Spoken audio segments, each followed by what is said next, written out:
Welcome back, guys. I cleaned up the garage the other day. I got everything set up how I wanted for now. It's always a work in progress, you know that. I'm going to go over a couple things that I've really regretted buying, and I'm going to go over some suggestions that I would give to you before you buy your next piece of equipment.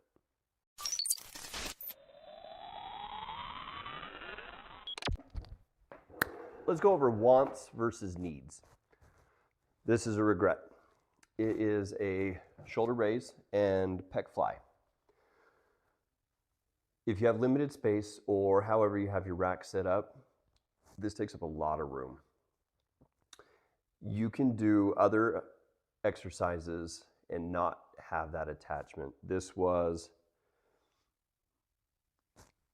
used probably half a dozen times in a year. So I would say stay away from attachments that you're not going to use or the ones that you want, because this is not a need. So I would say watch your attachments. I have another one right here I'm going to show you next. I don't even want to get this down because I have it set up how I want for other stuff. I'll go over suggestions on this in a second. Jammer arms. I don't think they're functional for somebody unless you are anchoring down your squat rack.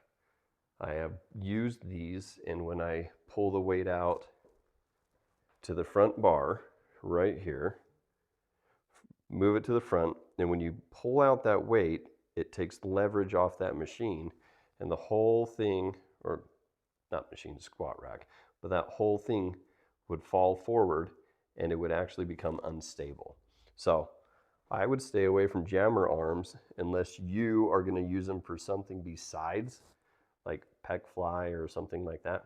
Not functional for me. Following up with that is buying cheap shit. So let's look at this. See how all this is flaked off? Shit can cut you. In fact, it just peeled off right there on me right now. So this stuff will get off, cut you possibly. Get something that's a little bit more solid, better finish, so you don't have paint flip or paint flecks and stuff there. Following up with that, super simple. Buy good carabiners or hooks or whatever you want to call them. There's some that are just cheap that you buy in a dozen. Maybe buy the 4-pack and buy 3 of them or whatever. But after a while, those don't line up anymore. If you buy the super cheap ones, you'll only get a week out of them if you're changing stuff frequently. I use these for my triceps, or like extensions and things like that. Continuing on with that, buy good bearings. If you're gonna get something that you're using for bearings, you guys know that I throw on a bunch of eye bolts and stuff like that because I like to do different attachments because I love cable machines or functional trainers. I just didn't buy that first. So get good bearings. Get something so you got smooth roll back and forth. This is not that great, but it's worse than others. You're going to look for like steel ball bearings versus plastic and things like that. Continuing on, buying the right piece on Amazon or wherever you buy.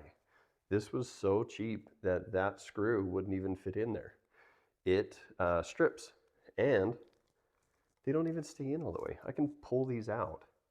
So don't buy the cheap one that you get, 14 other things in the bag for, 18, 20 bucks, whatever. Buy once, cry once. Buy the right one. You're gonna want things. Plus, sorry. Plus, this doesn't move.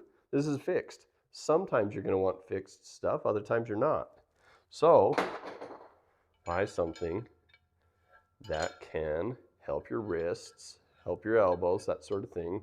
So when you're doing curls, that can flex. So it goes more ergonomic for your body.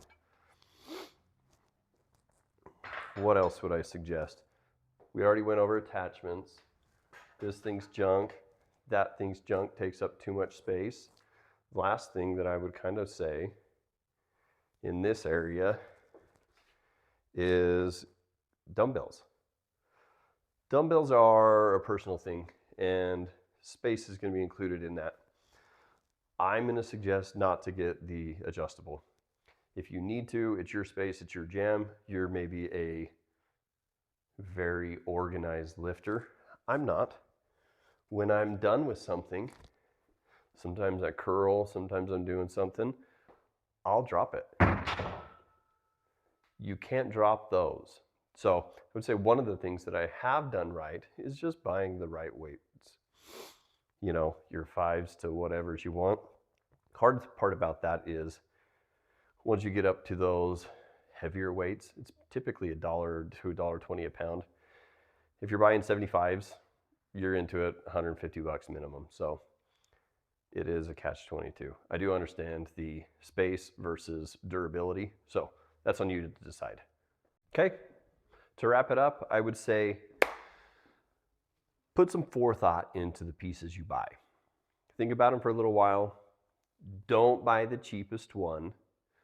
Think about the space you have and the exercises you actually do versus want to do. So if you got any suggestions, if I missed something, if I just rambled on too much, throw it in the comments below. I appreciate you being here. Let me know if you want a tear down of what I've done new. So happy to have you here. Thanks for coming back. We'll see you next time.